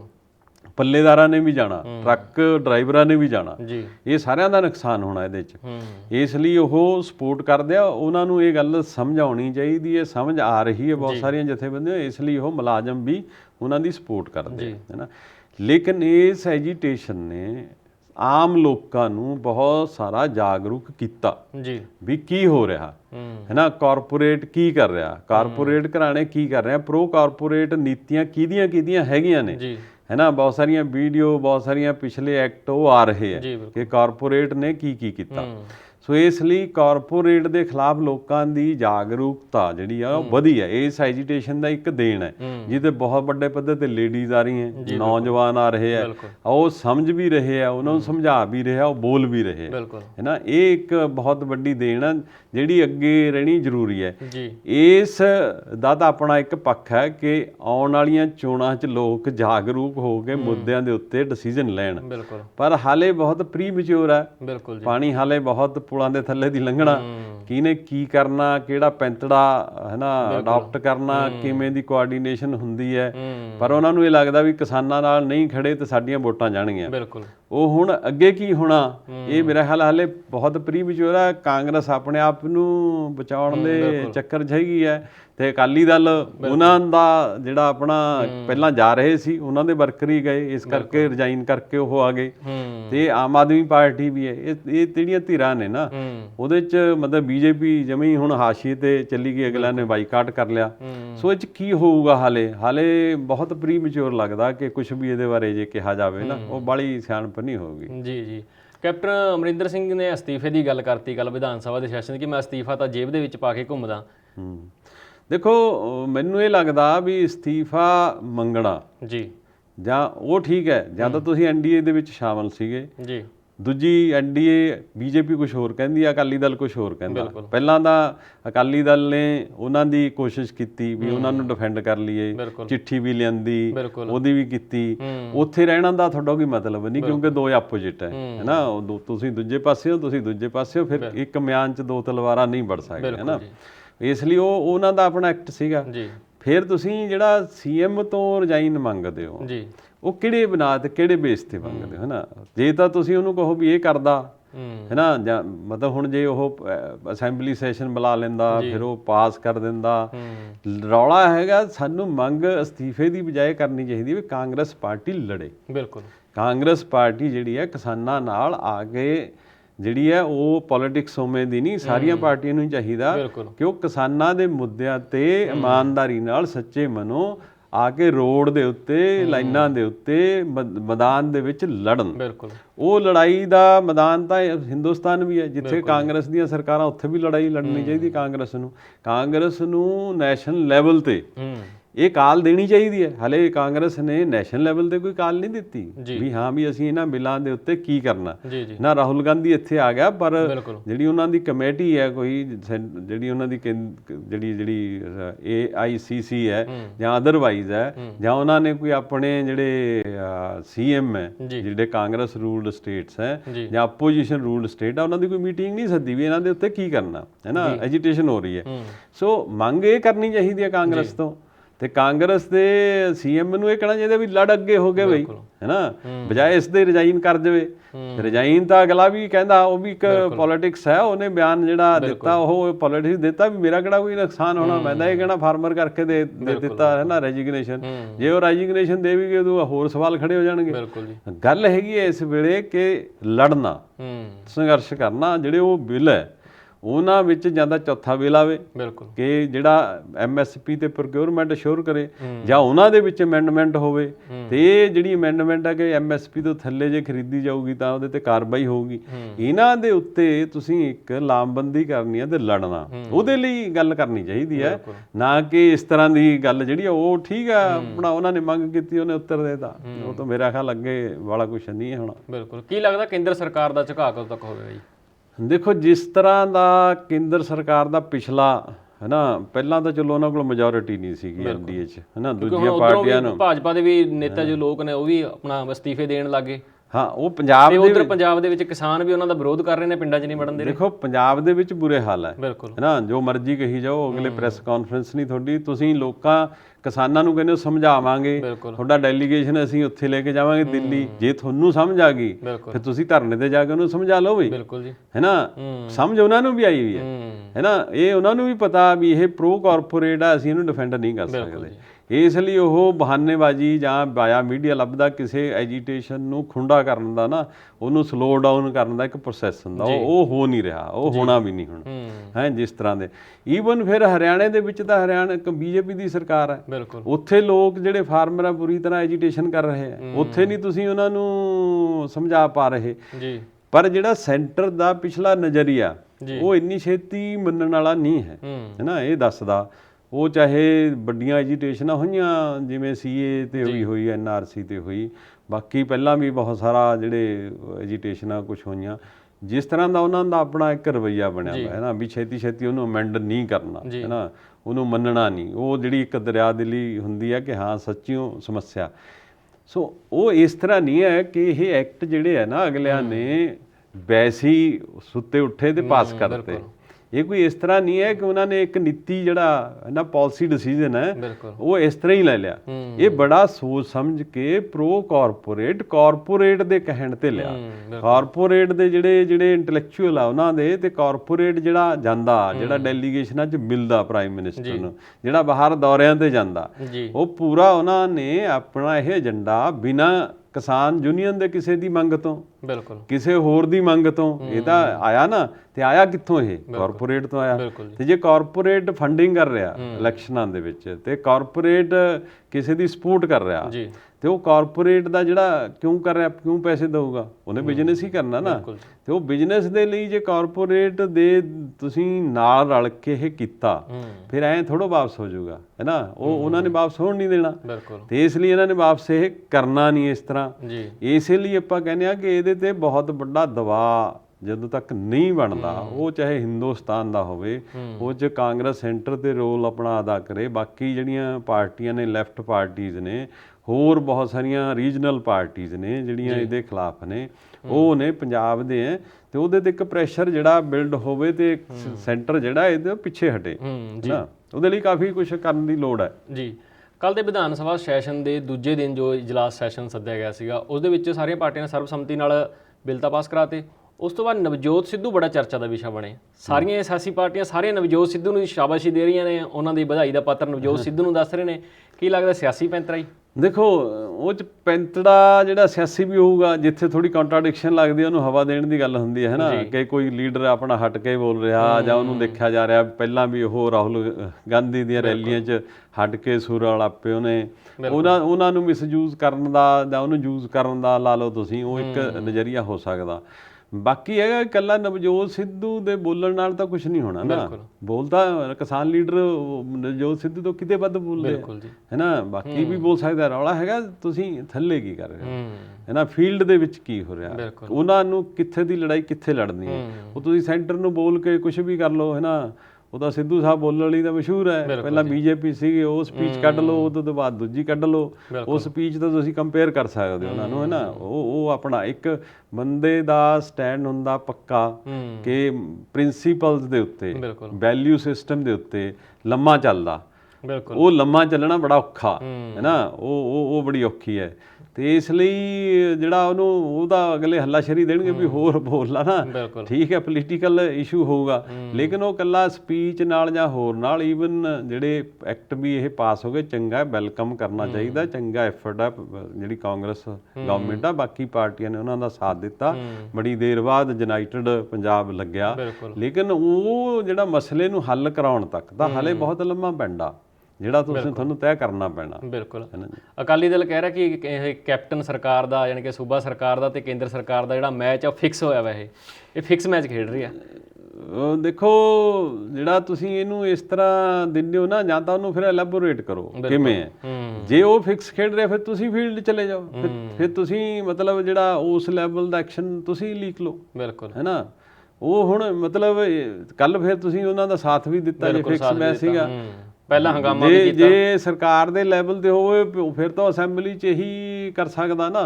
ਤੇ ਜੇ ਪ੍ਰੋਕਿਉਰਮੈਂਟ ਕਹੋ, ਉਹਦੇ ਵੱਸ ਦਾ ਰੋਗ ਹੈ ਨਹੀਂਗਾ, ਉਹਦੇ ਲਈ ਤੁਹਾਨੂੰ ਬਹੁਤ ਕੁਝ ਪਲਾਨਡ ਵੇਚ ਹੋਰ ਲੱਭਣਾ ਪਊਗਾ ਕਿ ਤੁਹਾਡਾ ਫਸਲੀ ਚੱਕਰ ਬਦਲੇ, ਤੁਹਾਡਾ ਕੁਝ ਹੋਰ ਹੋਵੇ, ਤੁਸੀਂ ਉਹਦੀ ਇੰਡਸਟਰੀ, ਐਗਰੋ ਇੰਡਸਟਰੀ ਲਾਓ, ਉਹਨੂੰ ਪ੍ਰੋਸੈਸਿੰਗ ਕਰਕੇ ਕੁਝ ਵੇਚਣ ਦੀ ਗੱਲ ਕਰੋ। ਇਹ ਬੜੇ ਮੁੱਦੇ ਹੈ ਜਿਹੜੇ ਤੁਸੀਂ ਦੂਜੀ ਤਰ੍ਹਾਂ ਮੰਡੀ ਕਰਨ ਲਈ ਸੋਚ ਸਕਦੇ ਹੋ। ਲੇਕਿਨ ਇਹ ਤਾਂ ਫਿਰ ਇਹ ਤਿੰਨ ਹੁਣ ਜਿਹੜੀਆਂ ਲੜਾਈਆਂ ਨੇ ਨਾ, ਮਤਲਬ ਹਾਲੇ ਬੀਜੇਪੀ ਦਾ ਹੁਣ ਪਿੱਛੇ ਹੈ, ਉਸ ਲਈ ਪੋਲਿਟਿਕਸ ਦੇ ਵਿੱਚ ਨਹੀਂ। ਅਦਰਵਾਈਜ਼ ਹੁਣ ਇਲੈਕਸ਼ਨਾਂ ਦੇ ਸੰਦਰਭ 'ਚ ਤੁਸੀਂ ਕਿਸੇ ਦਾ ਕ੍ਰੈਡਿਟ ਨੂੰ ਡਿਸਕ੍ਰੈਡਿਟ ਕਰਨਾ ਹੈ ਨਾ, ਤੇ ਕਿਸੇ ਨੂੰ ਕ੍ਰੈਡਿਟ ਦੇਣਾ, ਇਹ ਇੱਕ ਪੋਲਿਟਿਕਸ ਚੱਲਦੀ ਹੈ, ਇਹ ਆਪਣੀ ਥਾਂ ਤੇ ਹੈ। ਜੀ ਬਿਲਕੁਲ। ਟਮਾਣਾ ਸਾਹਿਬ, ਜਾਂਦੇ ਜਾਂਦੇ ਦਰਸ਼ਕਾਂ ਨੂੰ ਕੋਈ ਸੰਦੇਸ਼? ਦਰਸ਼ਕਾਂ ਨੂੰ ਮੈਂ ਇਹੀ ਕਹਿਣਾ ਕਿ ਦੇਖੋ, ਜਿਹੜੀ ਸਿਚੁਏਸ਼ਨ ਹੈ ਅਦਰਵਾਈਜ਼ ਪੰਜਾਬ ਦੀ ਵੀ ਇੰਡੀਆ ਦੀ ਵੀ ਕਾਫੀ ਸੀਰੀਅਸ ਹੈ। ਚਾਹੇ ਉਹ ਬੇਰੁਜ਼ਗਾਰੀ ਦੀ ਗੱਲ ਹੋਵੇ, ਚਾਹੇ ਕਿਸਾਨੀ ਆਤਮ ਹੱਤਿਆਵਾਂ ਕਰ ਰਹੇ ਸੀਗੇ ਉਹਦੀ ਗੱਲ ਹੋਵੇ, ਚਾਹੇ ਫਿਰ ਰੁਜ਼ਗਾਰ ਪਿੰਡਾਂ ਦੀ ਗੱਲ ਹੋਵੇ, ਮਨਰੇਗਾ ਦੀ ਗੱਲ ਹੋਵੇ। ਇਹਦੇ ਵਿੱਚ ਜੋ ਕੁਝ ਪ੍ਰੋ ਕਾਰਪੋਰੇਟ ਹੋ ਰਿਹਾ, ਜਿੰਨਾ ਕਾਰਪੋਰੇਟ ਦਾ ਹਮਲਾ ਐਜੂਕੇਸ਼ਨ ਤੇ ਵੀ ਆ ਹੁਣ, ਉਹ ਹੈਲਥ ਦੇ ਵਿੱਚ ਪਹਿਲਾਂ ਹੀ ਹੈ, ਵੱਡੇ ਵੱਡੇ ਕਾਰਪੋਰੇਟ ਨੇ ਹਸਪੀਟਲ ਬਣੇ, ਲੁੱਟ ਹੋ ਰਹੀ ਹੈ। ਉਸੇ ਤਰ੍ਹਾਂ ਹੁਣ ਸਿੱਧਾ ਜਿਹੜਾ ਹਮਲਾ ਉਹ ਖੇਤੀਬਾੜੀ ਤੇ ਖੇਤੀਬਾੜੀ ਦੇ ਵਿੱਚ ਬਹੁਤ ਸਾਰੇ ਲੋਕਾਂ ਦਾ ਜੀਵਨ ਜਿਹੜੀ ਉਹਦਾ ਨਿਰਭਰ ਕਰਦਾ, ਉੱਥੇ ਜਿਉਣਾ ਚਾਹੁੰਦੇ ਆ। ਸੋ ਮੈਨੂੰ ਲੱਗਦਾ ਕਿ ਫਾਰਮਰ ਜਿਹੜੇ ਐਜੀਟੇਸ਼ਨ ਕਰ ਰਿਹਾ, ਸਾਨੂੰ ਉਹਨਾਂ ਦੀ ਮਦਦ ਕਰਨੀ ਚਾਹੀਦੀ ਹੈ ਇਸ ਮਸਲੇ ਨੂੰ, ਖੇਤੀਬਾੜੀ ਨੂੰ ਬਚਾਉਣ ਲਈ, ਤੇ ਲੋਕਾਂ ਨੂੰ, ਪੇਂਡੂ ਇਕੋਨਮੀ ਜਿਹੜੀ ਹੈ, ਅਰਥ ਵਿਵਸਥਾ ਨੂੰ ਬਚਾਉਣ ਲਈ, ਜਿਹੜੇ ਉੱਥੇ ਖੇਤ ਮਜ਼ਦੂਰ ਹੈ, ਜਿਹੜੇ ਕਾਰੀਗਰ ਹੈ, ਉਹਨਾਂ ਨੂੰ ਬਚਾਉਣ ਲਈ। ਉਹ ਸਾਡੇ ਲੋਕਾਂ ਦਾ ਰੁਜ਼ਗਾਰ ਵੀ ਉੱਥੇ ਵੱਜਿਆ, ਸਾਡੀ ਰੋਜੀ ਰੋਟੀ ਵੀ ਹੈ, ਸਾਡਾ ਜੀਵਨ ਵੀ ਉੱਥੇ ਵੱਜਿਆ। ਤੇ ਉਹਦੇ ਲਈ ਜਿੰਨਾ ਅਸੀਂ ਪੜ੍ਹ ਸਕੀਏ, ਸਮਝ ਸਕੀਏ, ਉਹ ਸਮਝਦੇ ਹੋਏ ਉਨੀ ਕੁ ਸਾਨੂੰ ਇਹਦੇ ਵਿੱਚ ਆਪਣਾ ਯੋਗਦਾਨ ਪਾਉਣ ਦੀ ਲੋੜ ਹੈ। ਜੀ ਪ੍ਰੋਫੈਸਰ ਸਾਹਿਬ, ਗੱਲ ਸੱਚੀ ਹੈ। ਪ੍ਰੋਗਰਾਮ ਦੇ ਵਿੱਚ ਆਪਣਾ ਕੀਮਤੀ ਸਮਾਂ ਦੇਣ ਲਈ ਤੁਹਾਡਾ ਬਹੁਤ ਬਹੁਤ ਧੰਨਵਾਦ। ਥੈਂਕ ਯੂ ਜੀ, ਧੰਨਵਾਦ ਜੀ, ਸ਼ੁਕਰੀਆ। ਸੋ ਇਹ ਸੀ ਸਾਡੇ ਨਾਲ ਪ੍ਰੋਫੈਸਰ ਬਲਵਿੰਦਰ ਸਿੰਘ ਟਿਵਾਣਾ ਜੀ, ਜਿਨ੍ਹਾਂ ਨੇ ਬਾਖੂਬੀ ਦੇ ਨਾਲ ਦੱਸਿਆ ਕਿ ਲੋਕਾਂ ਨੂੰ ਇਕਜੁੱਟ ਹੋ ਕੇ ਲੜਨ ਦੀ ਵੀ ਲੋੜ ਹੈ, ਕਿਸਾਨਾਂ ਦੇ ਮੋਢੇ ਨਾਲ ਮੋਢਾ ਜੋੜ ਕੇ ਖੜਨ ਦੀ ਵੀ ਲੋੜ ਹੈ, ਤਾਂ ਜੋ ਪੰਜਾਬ ਦੇ ਕਿਸਾਨ ਤੇ ਪੰਜਾਬ ਦੀ ਕਿਸਾਨੀ ਬਚ ਸਕੇ। ਨਾਲ ਹੀ ਇਹਨਾਂ ਨੇ 3 ਖੇਤੀ ਕਾਨੂੰਨਾਂ ਦੇ ਬਾਰੇ ਵਿਸਥਾਰਪੂਰਵਕ ਵੀ ਸਮਝਾਇਆ, ਤੇ ਨਾਲ ਹੀ ਜੋ ਵਿਧਾਨ ਸਭਾ ਇਜਲਾਸ ਦੇ ਵਿੱਚ ਬਿੱਲ ਪਾਸ ਕੀਤੇ ਗਏ ਨੇ ਉਹਨਾਂ ਦੇ ਬਾਰੇ ਵੀ ਪੂਰੀ ਤਫਤੀਸ਼ ਦੇ ਵਿੱਚ ਜਾਣਕਾਰੀ ਦਿੱਤੀ। ਸੋ ਹੁਣ ਸਮਾਂ ਹੋ ਚੱਲਿਆ ਤੁਹਾਡੇ ਤੋਂ ਇਜਾਜ਼ਤ ਲੈਣ ਦਾ। ਮਿਲਦੇ ਹਾਂ ਅਗਲੇ ਪ੍ਰੋਗਰਾਮ ਦੇ ਵਿੱਚ ਕਿਸੇ ਹੋਰ ਮਹਿਮਾਨ ਦੇ ਨਾਲ। ਉਦੋਂ ਤੱਕ ਲਈ ਦਿਓ ਇਜਾਜ਼ਤ। ਧੰਨਵਾਦ।